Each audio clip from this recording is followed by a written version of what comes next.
Welcome everybody to PRI's October program. Really happy to have you here. So who are we? PRI is a faith-based, non-denominational organization, and we are just here to help parents who are interested in supporting their kids, in raising well-grounded and happy children. And we also help the children because we know that peer pressure is a big thing in our society. So we support them by giving them programs, creative programs for them to do so that they can work together with kids and youth of like mind. But like we all know, COVID is put an end to that. But thank you for being here with us today on this October program for digital learning. Let's see. I wanted to share my screen with you. Thank you.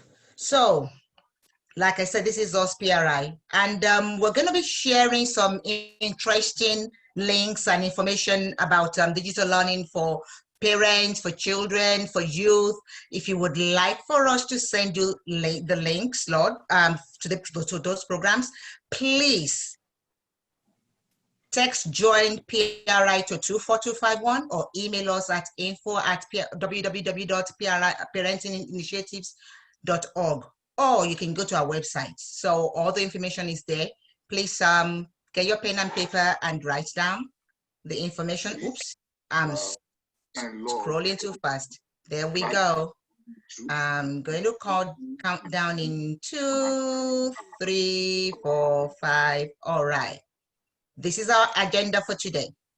This is our brief introduction to what Parenting Resources and Initiative is all about. And welcome. So we have two speakers today. We have Dr. Ayo Adeyemi, who happens to be a pharmacist by training and a health outcome researcher. But she's not speaking to us today on as a pharmacist or a health researcher. She's basically speaking to us today as a parent of two kids who are in elementary school and who have been experiencing digital learning since COVID hit. That is our new normal. And she'll be helping us to understand how she's navigated these different streams in her family with her kids. Our other speaker wears two hats.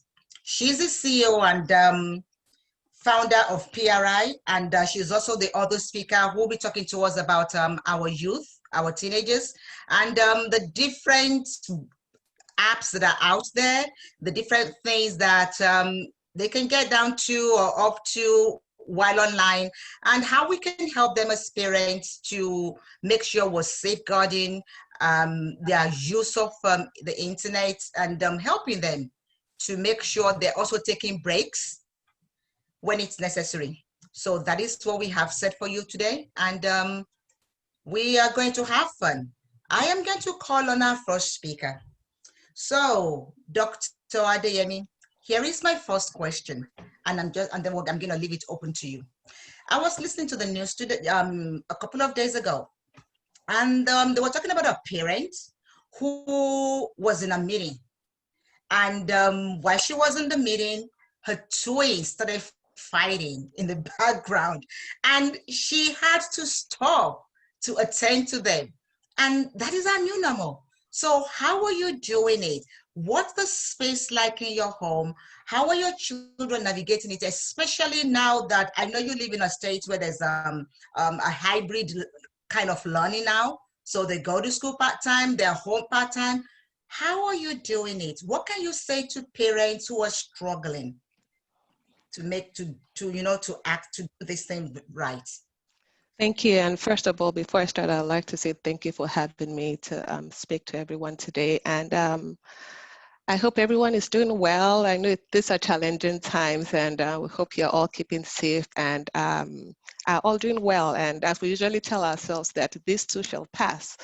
And we're hoping that we can talk about this and be able to help you. And so to your question about the kids video bombing the calls, it happens, I'll say, almost all the time.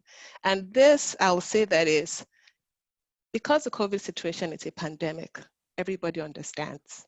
So I'll say that initially when it happened to me, I first wanted to feel a little bit bad that that happened. But the thing is, it's the norm right now, and everybody understands. So you don't even have to start apologizing anymore, because that's the situation people are finding themselves in. However, it's also important as younger kids, there's so much you can do for younger kids. You said it's a 2-year-old. You can't tell the 2-year-old that um, mommy is in a meeting and you can't just barge in when you need something. So there are a few controls that we can put in place to make sure that everything goes smoothly. However, I'll say that these are things that happen and we shouldn't be too hard on ourselves.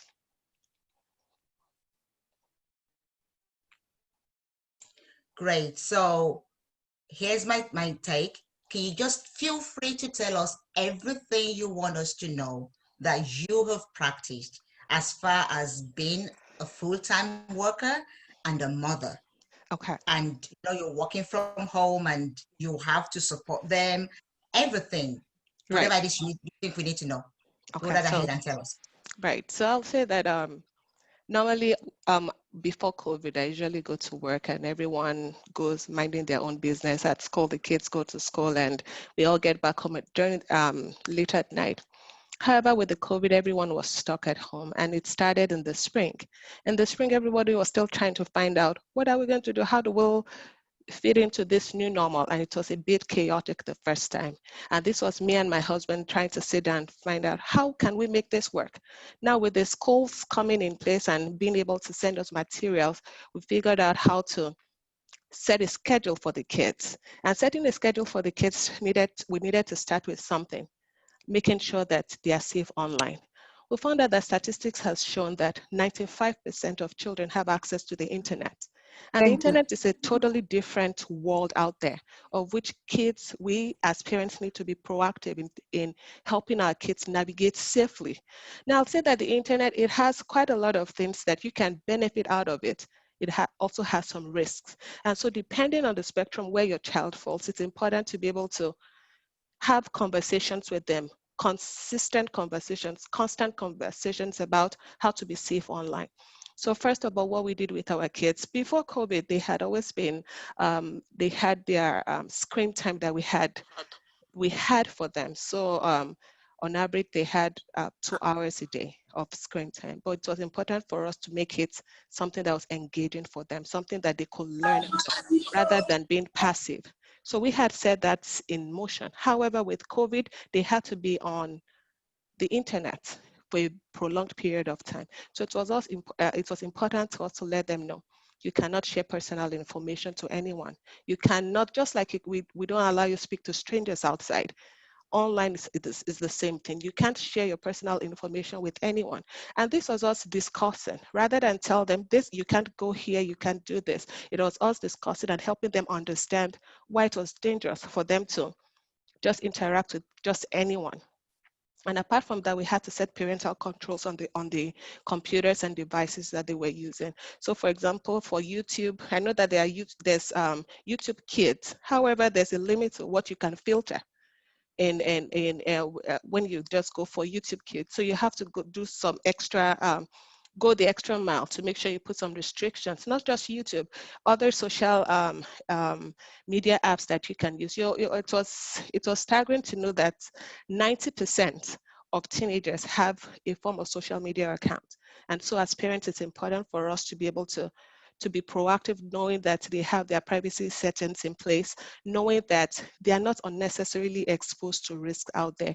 And I think it's important to catch them young, starting with the conversations and going ahead with them. Now I'll say that there's no single a silver bullet that applies to everyone. It was us, I'll say, in this period, trying to figure out how to strategize, how to make it work. Some days things didn't work out. Other days we found some things that worked and then leveraged those with our research, with talking with parents who are in the same phase of life as we are. We could actually pick things that work and applied them. And I'll say that they've been working really well, and other things that we are also actively improving upon. Thank you. So I have another question. How was it that how did you manage the space, so that there's a space for them to work and a space for you to work? Right, that's a great question. So what we tried a few things until we found out what worked. We started with using the dining table, and then I have my husband has his computer working, and then the kids are flanked by his side, and then they are working on their own computers. However, with meetings and everything going on, it was hard for people to concentrate. So we decided that everyone with their desk and their chairs in their I've room, done. everyone they go to their room. We have their schedule set for them, and their computers are in a position such that you can watch anything they are doing from the doorway. And so it's not like a kid is doing something that you can't even see.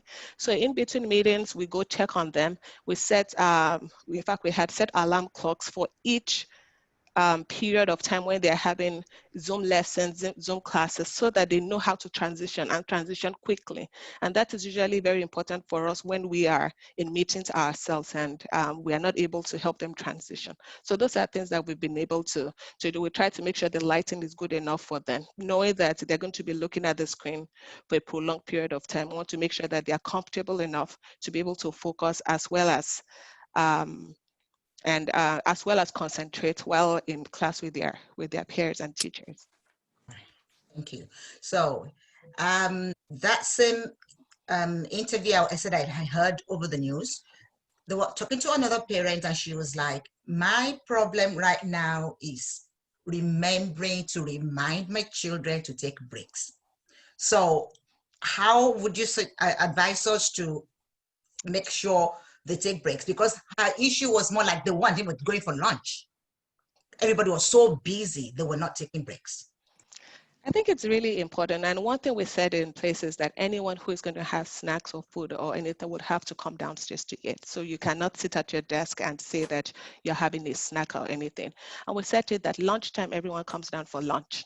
So we block the calendars out for everyone that lunchtime is blocked out and we have lunch as a family. In between, we also have them go out to have some fresh air, of which they either, we consciously ask them to go do something outside, ride their bicycle, go on scooter, or walk with them when we have the time. So it's not only helps with them focusing and concentrating, it also helps with their fatigue, screen fatigue, which happens when you're looking at the screen for an extended period of time. So that helps us kind of balance it. Sometimes the kids decide that they want to play basketball. Other times they just want to just chat with the parents. And since we've blocked those times out, that usually does work. And we also had some conscious effort to have them go play with their friends.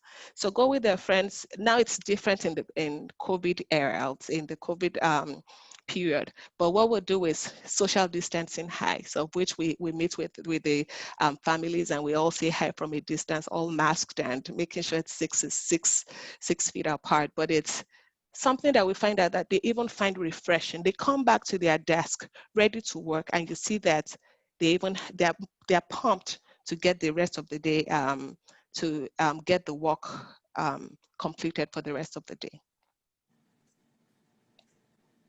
So we've heard about the children. What about mom? How were you coping with it? Okay, so I was speaking to someone yesterday. I was like, well, with wearing different hats, sometimes I'm called Miss Mommy. So sometimes I'm the teacher. I'm like, so this is what we do. And when we started and during the spring and the summer period, my kids are like, oh, mommy, you're not a good teacher. I'm like, that's why I'm not your teacher. But it's us trying to figure it out and saying, so we actually did find out that between myself and my husband, my kids will gravitate towards him for some different subjects and to me for some other subjects, which it looked like it was easier for them. Maybe we had different ways of communicating. Now back to me. To be able to accommodate all the interruptions that happen during the day, I try to wake up early. early, get a few things out of the way, and then have their schedules in place. And so that I don't forget about even the kids, reminding them, apart from breaks and apart from them not missing any of the classes, I set reminders for everyone. So that helps me and I don't forget. So if I'm busy in a meeting, I make sure that those reminders help me and help them as well. And it was hard initially because sometimes it looks like we are missing the schedule. But after a while, we sat back together to re-strategize and said, okay, so this is what we're going to have to do. Ahead of the week, we're going to print out all the documents that they may be needing. And then we set them out for each day. Sometimes it was easy, other times we couldn't make it. So also sometimes I felt like a super mom. Other times I'm like, oh, there's a whole lot of things I still need to work upon. But I'll say that it's all still looking back and saying, this worked, what can we do to make other things better? And it's just keeping at it and just not throwing in the towel and being discouraged. And one other thing that I'll say has helped us is being in touch with other parents. I'll say I call it therapeutic sessions, where we have Zoom calls with other parents that have kids that are in similar levels of grades as our kids. And by the time you hear their challenges, you're able to air yours. We're able to comfort each other. We're able to pick each other's brains on what's working, what can we do better. And by the time we're done with the calls, it's actually, we find ourselves relieved and feel like, okay, so we can make this work. And I think it's important not to beat ourselves over the head and say that we're not doing a great job. It's us just keep trying, keep working, and I believe it gets better as you stick with it. Thank you. So I'm going to leave you for a while and go to our second speaker. I'm still coming back. Don't think of the who.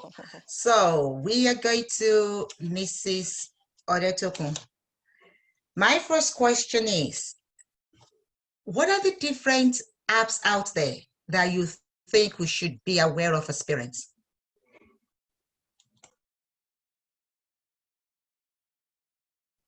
Wow. There are zillion apps. There are zillion apps, to say the truth. But I would say based on your child's age, you have to find out. Okay, for instance, apps that are used by most elementary kids, a lot of us parents do a good job of, restricting them very well. Because for the most part, well, I can speak for myself. For the most part, you'll really, really have very wide restrictions for your elementary school kids. It's only when they get into middle school and high school that you have more, you have less restrictions for them. They have more bandwidth to do their own thing and that kind of stuff. But there's so many apps that kids use. If I have a chart here that talks about top apps, and you'll be surprised on that list of top apps. I have about 17 there. 17 top apps. So one, it comes down to you looking and searching. Like I was talking with Dr. Adeyemi and we were talking and I said, you basically sometimes have to become an investigator, an FBI agent of some sorts to find out. But I'll do a quick run through and if something resonates with you, please put it in the chat that, yeah, this, But of course, many of us, okay, let me start from the ones that many of us know. Of course, many of us know TikTok. It's not peculiar to the children anymore. A lot of adults are actually there. We have TikTok, we have House Party, we have Holla, we have Kik, we have WhatsApp. Kids a lot of them don't do WhatsApp anymore because they know their parents might track them. We have Telegram, we have Discord. I don't know if you know what Discord. We have Zepito. I don't know if I'm saying it was Zepito. We have BitLife. We have YouTube, we have Pinterest, we have Visco, of course, Snapchat, that's a favorite one. And there's so many of them, but those are the top ones. There's Telonym, there's Lipsy, so you have quite a lot. And you notice I haven't even mentioned Instagram, but I'll say the places where I find kids the most are on Instagram, YouTube, Kik, TikTok, Snapchat.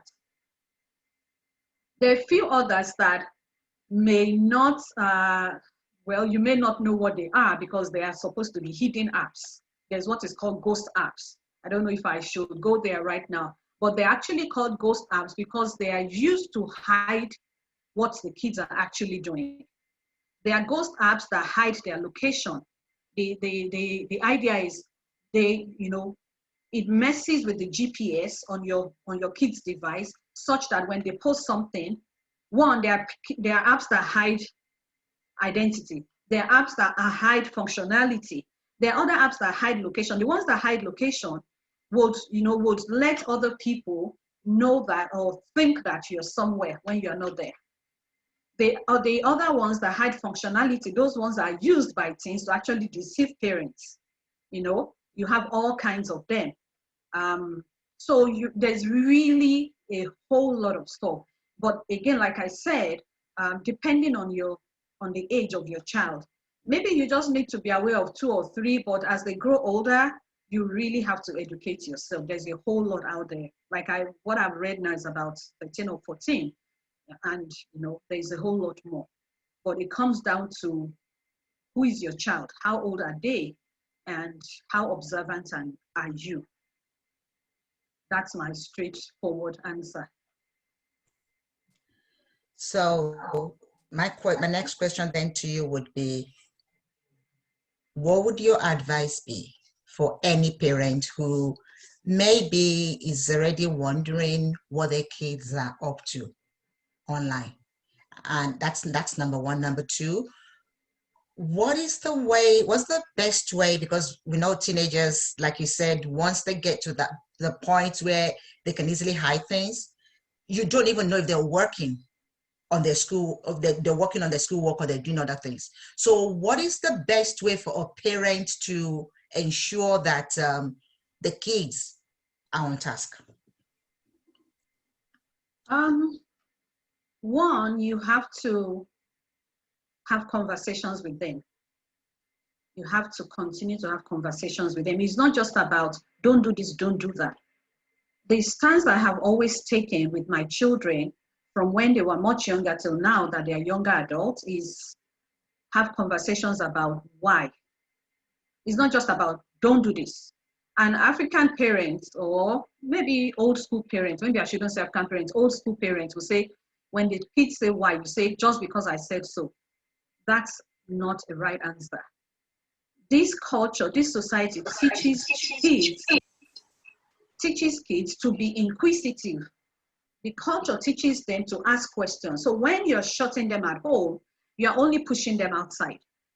So my stance has always been, have the conversation with them, explain things to them. Okay, this is why you shouldn't do this. This is why you shouldn't visit this site. This is why this particular app is not good for you.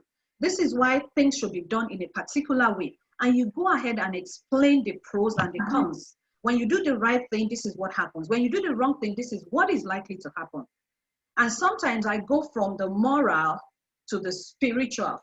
Because one, if I can lay down for you that there's a reason why the government says don't use this or don't do this. And you can now navigate that and go to the spiritual if you're a person of faith. So for instance, a child wants to go and bully somebody online. First of all, what does that look like to you? Where is that law of kindness? Do unto others as you would have them do unto you. Bullying them, does that satisfy that law? No. So part of one very important thing to stress, if you don't get anything else from myself and Dr. Lada for today, please have conversations with your child, ongoing conversations. Explain things to them. Don't just ram things down their throat. Explain to them. Explain to them why they need to stay safe online. Explain to them why they should not talk to strangers. Many of them are good with not talking to strangers in the physical. But when it comes to the virtual space, anything goes. So it's important for us to help them to understand that this is not just about daddy and mommy putting down another rule. It is about you staying safe. It is about you staying on track. It is about you keeping your focus, keeping your goals, achieving your goals. Because to the extent that you can stay focused, to that extent you can achieve your goals. So that's where I always start from. I have conversations with them. And then based on their age, you set boundaries. You set boundaries. It's important to set boundaries. The boundaries that work for an elementary school child are not going to be the same boundaries for a middle schooler or a high schooler or maybe even a freshman college student.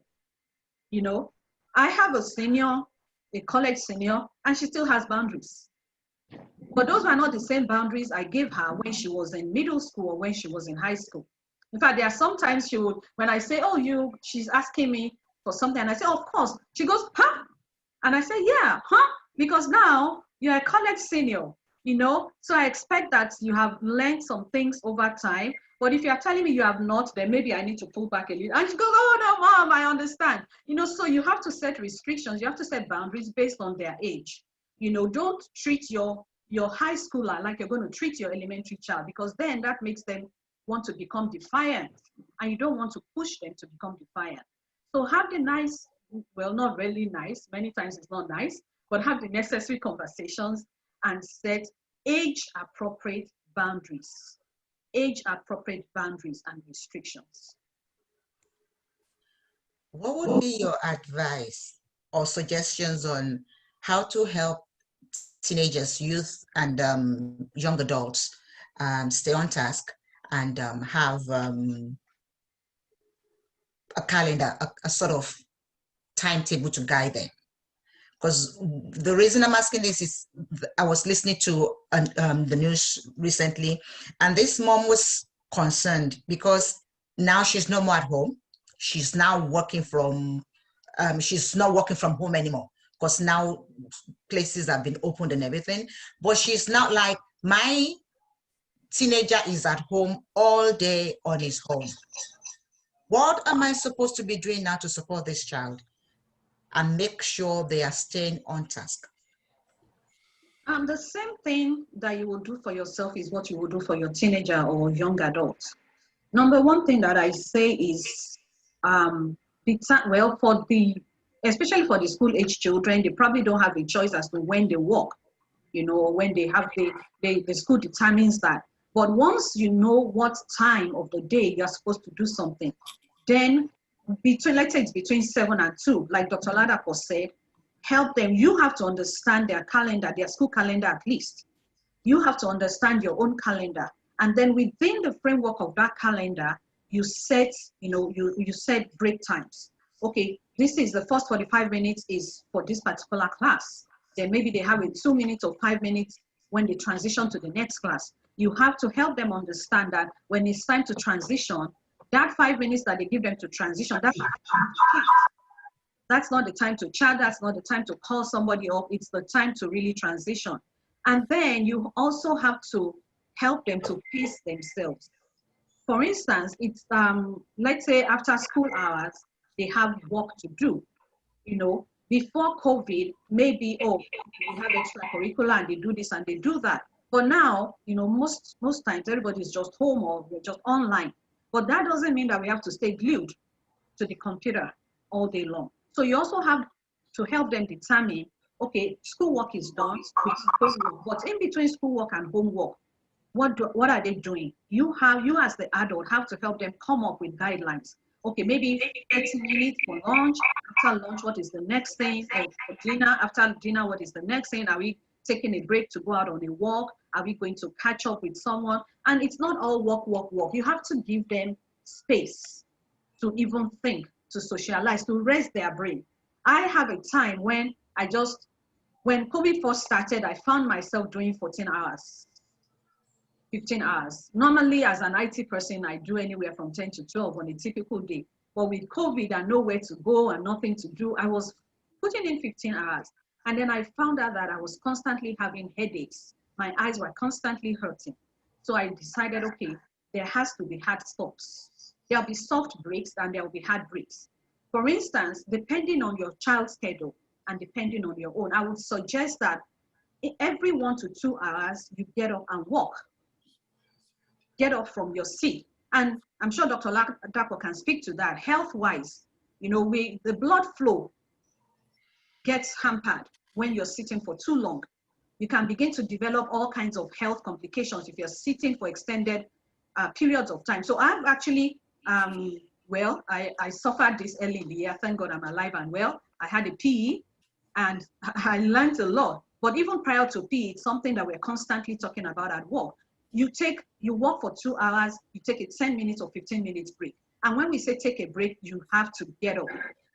So you have to work with your child. For a child who is in class and all of that, it may not be 15 minutes, but make sure that 5 minutes they actually do get up and walk.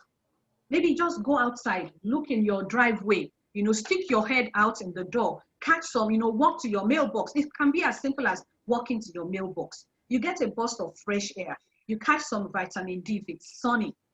And you'll be amazed at how much 5 minutes of getting up can make you feel refreshed and rejuvenated. So I would say that is something we have to do, because if they're not doing this, then maybe they are glued to the computer, but they are not focused. They are not productive. After a certain amount of time, there's, what we call the law of diminishing return setting. So you find out that they're just there, maybe their shoulders are, just like that, or they are lost in their thoughts. That's because they've lost it. So it's your duty as a parent to help them. Okay, if class is not in session, let's get a 3 minutes break. Let's get a 5 minutes break. Let's go downstairs. Let's go to the kitchen. If you have a dog, go pet. Just get yourself or your child off the screen every now and then. It could be 45 minutes. It could be every 1 hour. It could be every 2 hours. But you have to take a break. Another thing to do to stay focused is to avoid distractions. All of us have our phones. Our phones have notification settings. You can set the notifications to null, especially during the period of day when we are actually actively studying or working. Make sure you turn off the notification so that you're not constantly looking because there's a beep on your phone that an email came in or somebody sent you a text message. Make sure your notification settings are off so that you can focus, so that you can really, really, really be in the present, in the present. You don't want your mind, in a million places because you keep getting these beeps on your phone. So it's very important to help them. I'm sure a lot of them know how to do it, but you may have to look and help them enforce it, that those notification settings are turned to off or mute, especially during the study hours. So those are the things I would say to help them to focus. Thank you. So October is Cybersecurity Awareness Month, which is why this program this month is great. What would you suggest that our children should be looking out for, the young adults, the teenagers, who, we all know that they're more technology savvy than we are, but what are the few things or many things that you would suggest they look out for to keep themselves safe online? Any suggestion? Is that for me or Dr. Ladabo? That's for you, sorry. Okay. So normally, cyberbullying can occur, of course, it's cyber because it happens on the internet, but it can occur via instant messaging, it can occur via emails, it can occur, on social media, Facebook, YouTube, anywhere. But the thing, and there's research shows that we have 1 in 5 girls being bullied versus 1 in 10 boys. So girls are twice more likely to be bullied than boys. So that tells you that if you have a girl, you need to be more observant for about these things. And what I would say is that, especially for the older kids, to help yourself and help your friends. 1, we have talked about that a little bit. Do not, it's stranger alert. Anyone that you will not normally talk to in person, that you don't know in person, and you don't know somebody who knows them very well, do not accept friend requests from them on social media. They may look good, they may have a profile that looks good. They may be, maybe they play soccer at so high school, or their favorite basketballer, but do you know somebody who knows them in person? That's what I tell my children. If you don't know them in person and you don't know somebody very well, who knows them very well, do not accept friend requests from them. That's number 1. Number 2, you also have to look for just not yourself, but even for your friends as well. Because 1, like they say, if you see something, say something. one, you have to look, and there are many signs out there that can tell us what is going on. One, is there any, is your child or your friend beginning to, withdraw? If your child is beginning to withdraw, as the parent, you need to ask questions. If your friend is beginning to withdraw, you need to ask questions.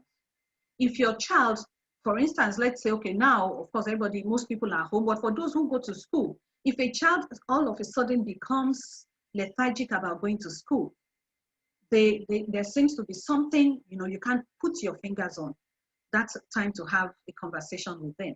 But for the children themselves, if you begin to see that your friend is cold or kind of, laid back, doesn't want to talk, or is afraid, or when you mention something, they cringe, that's something to think about. And I always tell my children and the children of my friends, sometimes maybe you're afraid of bringing it up with your friend. It's okay to speak to an adult. Speak to an adult and say, hey, auntie, hey, uncle, I'm not sure, but I think, and, once you've said it, leave it for the adult to handle, because sometimes the person going through it they're too afraid to talk about it. And the danger of, being cyberbullied is that those things are out there, but they are not easily detected. And because they are not easily detected, that's why the bullies get away with it. So it takes people who are really, really very observant, either as parents or as friends of the person being bullied, to help. What are you looking at? What's the changing pattern that you see in your child? What's the changing pattern that you see in your friend? And if they are beginning to tiptoe and have conversations in whispers, and when you come in, they quickly switch topic, or they just shut down the call, those are signs that something is going on. It's not always all the time, but those are signs that you can be definite that there's something going on. Research tells us that mean or hurtful comments online is about 23%. Rumors online is about 20%. Posted mean names or comments with a sexual meaning, 13%. Somebody is threatened, or they say, I'll catch up with you during soccer, or I'll meet you after soccer, or I know how you get home, I know where you go, I know which route you take home. Those are threats. They shouldn't be taken lightly. So we have to teach our children, if somebody starts threatening you or saying things like that to you, you need to talk. You need to speak to an adult. You need to speak to a teacher. And I want to stress here for us parents, this is where it is important for you to be friendly. I'm not saying don't be your child. I'm not saying be your child's best friend, but you have to be in a situation where your child is comfortable enough with you to come and discuss with you. Let me share something very personal with you. When my daughter was in middle school, she went to a girls' charter school. Around that time, we had a couple of parents. About 6 of us, I think 2 were Nigerians, about 2 were Jamaicans, and 2 were Haitians. But these kids were friends in elementary school, and somehow they ended up in the same middle school. So every now and then we will meet in their homes, and we actually had little PRI meetings for them in their homes. We would encourage them to bring their friends, and they would just sit there, be a potluck, we'll sit down and talk, and then encourage them to ask questions. So on one of such meetings, we told them, look at these parents here. We are all hawks. We are all tigers. We will come after anybody that comes after you. And each one of us has given the other person permission to watch out for their child. I have given Mrs. A permission to watch out for my child. I've given Mrs. B permission to watch out for my child. That means that permission means that they can step in and act on my behalf. So we told the girls, it's not about snitching. If Mrs. A catches you doing something, know that she's going to tell me. Now, what's the story? The story is there was one particular girl, an older girl, who went after my daughter. Apparently, she's lesbian, and she's looking for a lesbian mate. But my daughter was clueless. She had no idea. But there was another older girl who saw the signs, went and confronted the other girl and said, stay away from her. She's my friend. Stay away from her. And then she now spoke to her own mother and said, Mom, so person in school went after my friend. Can you talk to her mom? So you see how a child looking out for another child, that helped me, that helped my child, because now we had a conversation about it, we brought it up to the school's notice and things like that. But if that other child was not attentive or felt like, we wouldn't have known. And we wouldn't have been able to help my daughter. So we had to help her because, thank God, another child was observant. So you have to teach your child what to do, how to be observant.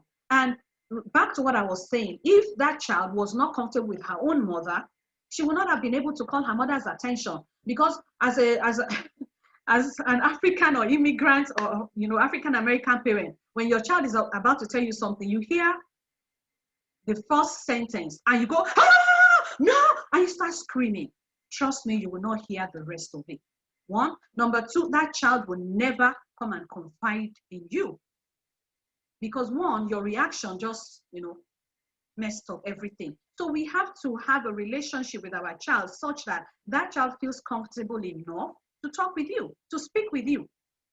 That child feels comfortable enough to tell you when somebody makes an advance at them. But if you are this kind of parent that is always, you are the high and mighty, you are always right, you are never wrong, you are going to lose that child, God forbid. So we have to be careful. Part of how we can keep our kids safe online is to be open, to have open conversations with them, to let them know that there's nothing too big to discuss with you, that you're not going to kill them. Many of them actually believe it. When an African parent says, oh, you're going to kill me, my father is going to kill me, or my mother is going to kill me, please let them know you're not going to kill them. You're not going to kill them. You want to know so you can help them. And don't overreact. Even when it is not what you want to hear, do not overreact. You will lose that child. You will lose their confidence. You will lose their trust. So we have to teach our kids to watch out for each other online, and we have to watch for them online. If you see something about another child, if you don't think you are friends enough with that other parent, find somebody and say, please, can you check Mrs. Ajayi's child? Can you check Mrs. Banjo's child? Can you check Dr. Ladapo's child? Can you let Dr. Ladapo know that I found this online? It may be nothing, but it's just good to look into it and drop it. Don't go and tell a third and fourth and fifth person. Call Mrs. Oladapo. Like I know Mrs. Foluke Ajayi and Dr. Ladapo are friends. So if I find something, I can say, hey, Mrs. Ajayi, I know you, both of you are friends. Please ask her to check her daughter's Instagram, or ask her to check her son's Facebook, and leave it there. But we really, really have to do this. And like they say, it takes a village to raise a child. That is absolutely very important here, because you can't be everywhere. You can't do everything, but you can have eyes and ears, people that share your values, people that have like minds with you, that can help you watch out for your child there, and also teach your own child to watch out for their friends. Thank you. So before we continue, I'm not sure if I remembered to say this. I've put the contact details in the chat area. Please, if you want more information about the different things our speakers have spoken about, or about the links that I know are available, or you just want us to put your name on our mailing list, please check and email us or send us a text. Thank you. So, Dr. Ayo, I'm going to come back to you. Is there any other information you feel we need to know? Anything else you want to talk to us about digital learning and in this, our new normal? Especially because I know Mrs. Odetokun was talking about taking breaks and going out to the front yard and taking a walk. But for those who live in the north, in areas where in the next couple of months it's gonna be cold, what are we supposed to do now? Any suggestion? Right. For those who live in the north, I live in the north as well. It's just being creative about it. And even though it's going to be winter sun, you still be able to bundle up, go outside and still have some fresh air. If you have some space within the house, do something. You can do something, board games, something to just get your eyes away from the screen, to help you refocus. And like Mrs. Oyedokun had said, it's important that kids break out of that online engagement, because by the time they come back, they are more refreshed. Statistics have shown, or studies have shown, that the more engaged or prolonged a child is on the screen on the internet, they develop attention deficit disorders. Apart from that, they are becoming more sedentary. And studies have shown that we're having more kids presenting with obesity. And with obesity, obesity is a strong risk factor for type 2 diabetes, of which are very chronic diseases that we wouldn't want our children to present with. So it's important that we are creative about it, even though when the winter comes and it's cold, let's just find a way of, doesn't matter how brief it is, take the breaks, be creative about it. If you have to turn a specific space to some workout space, even if it's just for a few minutes, by all means, please consider doing such. Yeah, let me finish. Can I please And I want to add that you can do yoga. You can do there are all kinds of online fitness groups now that are free, that you can subscribe to, and you can just project it on your sitting room TV, and you can do that together as a family. You know, it's fun. 10 minutes here, 15 minutes here. I get on the treadmill. Like I think on Thursday, after my regular walk, I had another set of meetings from 6 to about 10:15 p.m. So I found 15 minutes break in between. And what I did was I dashed to the room where the treadmill was, put my phone right there in case somebody was calling me, and then I quickly put in the 15 minutes. That worked better for me than going right back to another, imagine sitting down for 4 hours. And something else that I would like to say is, if your call, especially if I'm constantly on conference calls during my work day. So sometimes what I do is I transfer the call to my cell phone, from my computer to my cell phone, and I can walk around. All in an effort to make sure that you're not sitting for extended period of time, and especially in front of the screen. So you have to find out something, talk, to your family about it. What would you do? What do you want to do? So that everybody does something that they like to do. Or well, even if they don't like it, but it's the least, or it's the best out of the options that they have. But we have to stress the fact that we have to get moving. Winter or no winter, we have to get moving, because to do otherwise is to invite all kinds of health complications that we don't want to deal with. That's right. I might also add that it's important. Many times we have the good intentions of trying to work out and all. We need to make sure that we're disciplined about it.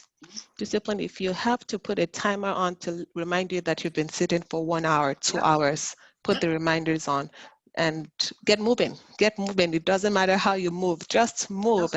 Exactly, just move. And like Mrs. Oyedokun said, however it works for you, if it engages the children, if it engages you, even if it's something you don't want to do, if the kids want to do it, make it fun. And in the end, it's a win-win for everyone. Yes. All right. So this question is for both of you. But before I ask the question, can I please crave an indulgence? If your mic is not muted, can you please mute your mic? Because we seem to be getting some feedbacks, and so yeah, thank you. So sleep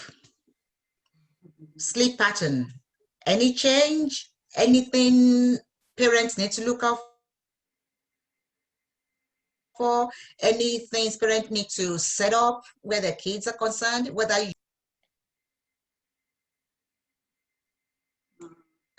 Okay, I'm gonna ask Dr. Ayo to start, but this question is for both of you, please. Right, we found out that statistics have also shown that if kids are continually engaged, they're still stimulated in they're still mentally stimulated, and that affects their sleep pattern. So being able to make sure that there's a space, just make sure that there's a demarcation between online time and offline time. So for example, they are done with school at 3:30, they're done with all of their homework. Next thing is away from screen. away from screen and do everything outside of screen, so that their brains are no longer sensitized, or I'll say just stimulated, and to bring them back to, just kind of, I'll say, bring them back to reset. When it's dinner time, you set, I think kids thrive when they have schedules. When they have, exactly, when they know that it's, everything is, there's a what they know what to expect. So dinner time, you set boundaries, let them know that dinner time is dinner time, no screen. And as parents as well, as we already know, the Bible says that train up a child in the way they will go, and when they grow up, they won't depart from it. And another, a wise person said, and you to follow that path that you give to that you give to the child. So when we say that no screen time, no phones on the table, means that applies to you as the parents as well. And if we decide that we want to put the devices in a central place, nobody goes to their room with any devices. And when it's time to power off, it is time to power off.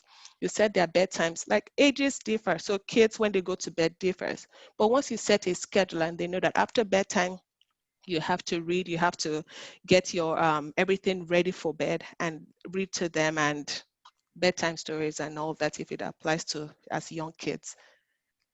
And they're in their rooms, everywhere is nice and quiet, no electronics beeping, or the lights are shining in their eyes and just distracting them from sleeping. And they're all set. One thing I've noticed is that if they are stimulated with looking at screens right before bedtime, it's going to be tough for them to go to sleep. And that's going to affect the next day. So it's important for us, like I said, to set schedules for them. Thank you. Mrs. Odeto, over to you. Yes, Dr. Ladapo is exactly right. What I would just want to add is that we should avoid caffeinated beverages, and beverages that have a lot of sugar in them just before bedtime, because again, like she said, it's going to only stimulate their brains more. And you don't want the brains to be stimulated or hyped up just before bedtime. You want to completely start winding down. If bedtime is 9 p.m., by 7 p.m., we should start reducing the things that can hype them. And it's true for children as well as for adults. That's something I'm constantly working on, because sometimes I'm taking calls up till the last minute. And then my daughter has this joke that when mommy says good night, if you pop your head into the door 2 hours after, she's still up. So that's something that's been a tough challenge for me, but it's doable. I'm getting better by the day, and I'm, like she said, I'm being intentional about it. These days, I'm forcing things on myself, because I know that it is for my good, and I'm not getting younger. And the fact that we are locked indoors even makes it more important for us to observe the rules and do the right things for ourselves. So you have to make sure that you start winding down, your children start winding down. Maybe 2 hours before bedtime or 1.5 hours before bedtime, no cookies and, caffeinated drinks and, sugar-loaded stuff. If they must have late night snacks, just fruits, carrots, things like that don't have too much sugar in them, so that, they can start, their body can actually go to rest when it's supposed to be resting, not trying to digest all the stuff they put in. Thank you. So I guess that means I shouldn't ask the question about Americans running on Dunkin'. No coffee, right? It's good for the earlier part of the day, not for the evenings. Except if you work at night. Okay, so for me, sometimes I have deployments that start around 6 p.m. or 7 p.m. that will last till 1 a.m. So I need all the coffee. But except you work at night, you don't need coffee at night. What do you need coffee at night for? What do you need Dunkin' at night? Why? You need it maybe earlier in the day, but even then you have to space it. Now they are saying, 2 to 3 cups. Before they said 1 cup. Dr. Lada, the researchers, before they said 1 cup, now they say we can do 2-3 cups a day. It's good for our health. But whatever it is, I don't think you should be taking coffee after 3 p.m. or 4 p.m. It will mess up your system. That's what I've read, thanks to the scientists. Right. It's almost as if research is evolving and we keep discovering new things every New time, and things. we're just keeping abreast of what's going on. But I agree that it's important that as you advance during the day, it's important to cut down on anything that stimulates you. And for the kids, my understanding is that kids below 12 years should have nothing caffeinated, because you don't want them bouncing off the walls and all of that. No sodas, nothing with caffeine at all, because, and they can't manage it. In fact, they wouldn't know what's going on with them, and you will be frustrated looking at them and them just being hyper, and you don't want that. But as adults, it's important to have moderation, and 1, 2 cups. Not everybody takes coffee. People take tea. There's still some level of caffeine in it. However, it's important to moderate it and know that as you tend towards the end of the day, you want to stay away from it to help you have good quality sleep. Thank you. So before we continue, I just want to say, if you have a question you would like our speakers to talk about or to answer, or if you have anything that you've experienced, anything that's worked for you that you would like to share, please write it in the chat so that we can read it out, because we're all here to learn together. So my next question for both of you is, we've all been on this journey now for a little over 6 months, right? So any particular kind of food that you see, that you found, that you discovered works really well with all this sitting down, all this staring at the screen, all this digital learning? Any food that you wouldn't normally have tried, that you've tried and it's worked? If I go first, I'll say that being a full-time mom, it's been kind of challenging to make sure that it's time consuming, I'll say, to be able to make sure that the kids, the whole family is well fed and fed in a healthy manner. So rather than say that any new discoveries, maybe not necessarily so. It's just being proactive and learning that over the weekend, we'll use the weekend to make sure that we plan for the week and make sure that all the veggies that they need to have, if we need to have salads, if we need to have all the proteins the kids need, we make sure that we have them and are able to do some prep work, a little bit of work ahead of time that will make dinner times less stressful for everyone. That is what I'll say, but I don't think we can still avoid all the veggies, all the salads, all the healthy food that the kids need to have, and to have not just the kids, the adults as well. So that's my, I haven't discovered anything yet, but I'm looking forward to hearing any new discoveries. I haven't discovered anything new either, but I've discovered that there's a lot of stuff hiding in my deep freezer that I never used, that I'm bringing out. And it's like everybody in my house is coming up with, well, they're coming up with this new, I guess maybe for lack of something to do, they're coming up with a love of cooking. And one thing that has helped me, I was talking with one of my colleagues at work just before this call, and she was telling me that, which incidentally is what I started doing. Sometimes when I know I'm going to have a long drawn out day like that, so I move my monitors downstairs, I move them to the dining table or the kitchen table, and I'm prepping while doing my work. So something that would normally take me 2 hours in the evening after a long day at work, I have already, started prepping them in between calls.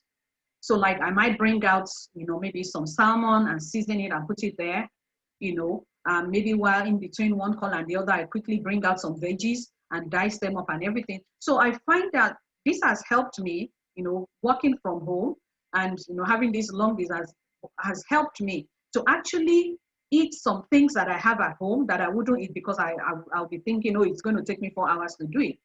Yes, but because I have time to do them little by little during the course of the day. I mean, I'm on conference calls. It doesn't mean my hands are tied, So I can put my phone on speakerphone or put my computer on speakerphone as long as I'm not the presenter and do stuff. So I think one good thing that I have learned is multitasking.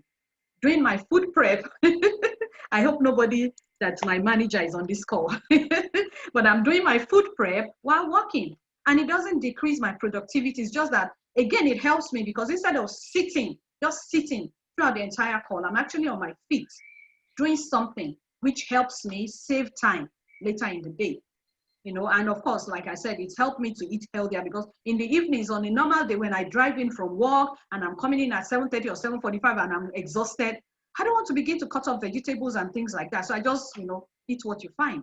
But now I'm actually more intentional, because I have those times during the day when I can do a little prep work, do some 10 minutes here, put that one in the fridge, do some 10 minutes here. By actual time when I'm ready to start prepping for dinner, I have all the various things ready to cook, and that saves me time. And that means I'm eating healthier than if I would just come at 7:45 and be trying to start. Trust me, that meal at 7:45 is not going to be good. I can also add that one thing we've done more of during the COVID time is baking more. So when we initially we didn't find any loaf of bread in the store, so we Anywhere. decided no, not anywhere at all. So we decided to bake bread. The kids loved it. It was another kind of activity where everyone was involved and they liked it. It was also incorporating math into it. How many scoops of this do we need and all of that, which made it fun. We had things like cornbread, banana bread, and it's you being able to make it healthy how you like it, not just buying it from the store. It's you making it. If you wanted to have more fiber have more fiber. If you wanted to have more protein, you're the one who is able to make it and customize it the way you like, and the kids like it. They love meat pie, so they're always looking forward to meat pie. We do that quite a bit, and it's been fun. And everyone is, I'll say my daughter is, I can almost tell her that she can go ahead and bake us some things, even though she's not yet 10, but I'll say That's that good. that's some experience that we've had during this During time. COVID. Wow, that's awesome. Great. Okay, so I am going to actually give each one of you 5 minutes to just give us your last minute advice. Anything else you want to add? I'm gonna start with Dr. Ayo, please. Okay, I would say it's been great being able to discuss this issue, because it is what is really trending now. Overall, I think it's important for us as parents not to be too hard on ourselves. However, it's important that we are proactive regarding our kids. As the common saying goes, that an ounce of prevention is worth more than a pound of cure. Of cure. So it's important that we're on top of what our kids are learning. It is important that we are looking out for our own, for their sanity, their peace of mind, their soundness of mind, as well as ours. That in the midst of all the chaos and all that will still remain grounded. And being grounded, surrounding ourselves with family and friends. And above all, irrespective of your religious beliefs, we believe in the power of prayer, asking God to intervene, to give direction. And usually there's peace all round about when you hand over those challenges and those things that are going so well and those things that are not going so well to God. And He's able to direct in one way or the other, either through family and friends, either through your support system. And anyway, you always get through with it. So I think that's above it. I think if you're going to take anything home, it's remember that conversations need to be ongoing with your kids. In having conversations with your kids, you're able to hear more things than you can even know. You can't keep tabs of all the apps that the kids are working on, but having constant conversations with them, open conversations, making them comfortable to speak with you, you hear a lot of things and you're able to know what you need to address, how you need to do it, and that is very important. Absolutely.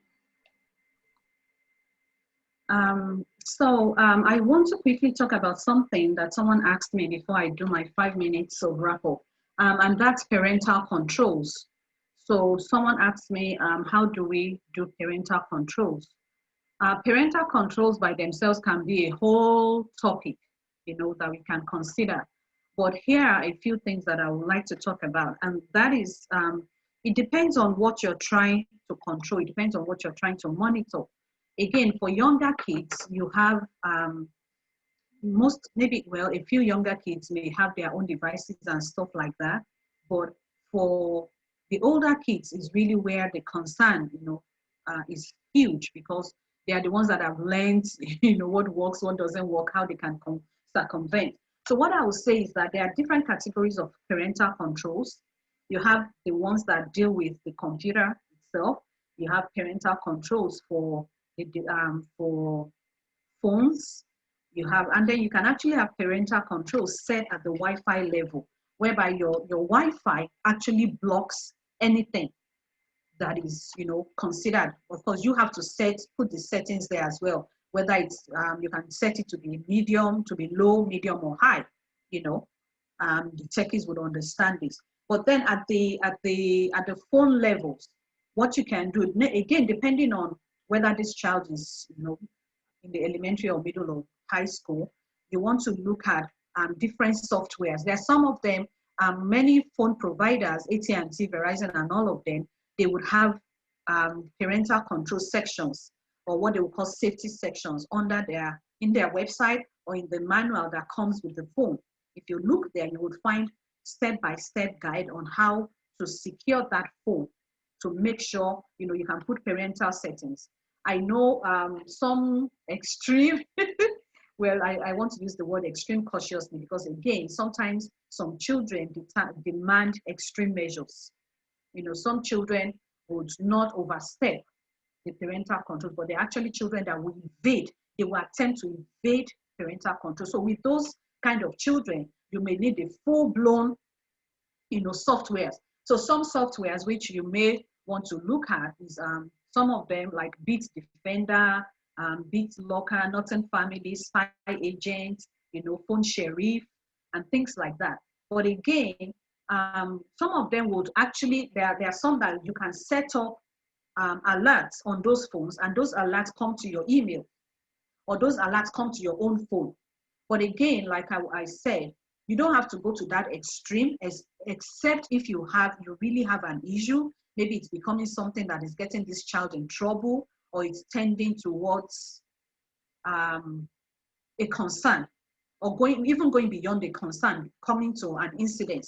So that's when you would consider the full-blown ones, where you're actually monitoring the child. Again, like I would say, if you have done what you're supposed to do, over time, there'll be no reason to go towards that. But we all know that sometimes we do our best and the kids still want to do what they want to do. So at such times, you may need to consider those kind of softwares that will actually put alert messages, that will send you alert messages when your child is trying to do things. You will have to set up those rules. The software will guide you through setting up those rules. How you set up those rules, you determine what is considered nudity, you determine what is considered inappropriate, and things like that. And then you now put there will be a place where you can create the policy, create the rule, and say, send me an alert when my child is attempting to visit this site. Send me an alert when my child attempts to or receives this kind of message. So there are those things. But again, like what we have said, is have a conversation with them. Even when you're going to monitor them to that extent, let them know that you are going to monitor them. Sometimes the mere fact they know that you're going to monitor them is a deterrent, and it helps them sit up. But again, sometimes some children you just have to stay on them. So you may need to actually seek the help of people that really are techie, tech savvy, to help you install those kind of parental controls. But again, most things like, when do we put the phone away? Do we allow phones in bedrooms and things like that? They are parental controls of themselves for some category of children, but they're not enough for some other children. I know friends who shut down their Wi-Fi at certain times of the day, of the night, because they don't want the kids to, the kids are older and they can go in their rooms with their cell phones, but hey, you don't want them texting or surfing at 11 p.m. because it will affect their next day. So because everything else has failed, you want to shut down the Wi-Fi, the entire router at 11 p.m. That's what works for that family, because they know what they're dealing with. What they are dealing with may not be what you are dealing with. So you have to consider, what are you dealing with? Don't go overboard if you don't need to. But then if you need to, it's better than, allowing any trouble. Like Dr. Ladapo said, an ounce of prevention is always better. So you want to stay on track and exercise the right level of parental controls for your children. But again, like I said, it starts with understanding, you can look at the manuals for the different providers, or go on their website, go on the sprint.com website or T-Mobile. It will guide you through what kind of controls you have at the phone level. But then if you really, really are interested in more than that, if you're, you can actually call the support technicians, and they walk you through how to set it at the router level so that your entire home periphery is safe, and then you don't want to, because now I understand that police are actually threatening, especially because some school systems have been hacked. I understand that some police precincts, I don't know if that's the right word, are threatening that if they track inappropriate materials for an IP address, and that IP address is matched to a particular family, they will be visiting that family and you'll be having conversations with them. And depending on the age of the child, they may actually be prosecuting them. So please, parents, let's be vigilant. There's something else that kids use. It's called the VPN. Many of us know about the VPN. We use VPNs at work and all of that. But then children are downloading VPN onto their cell phone.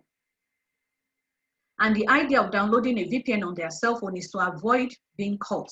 For instance, they know that during the school session, during the school day, they are not supposed to use the internet. They are not supposed to visit social media while in school. But we know that they do.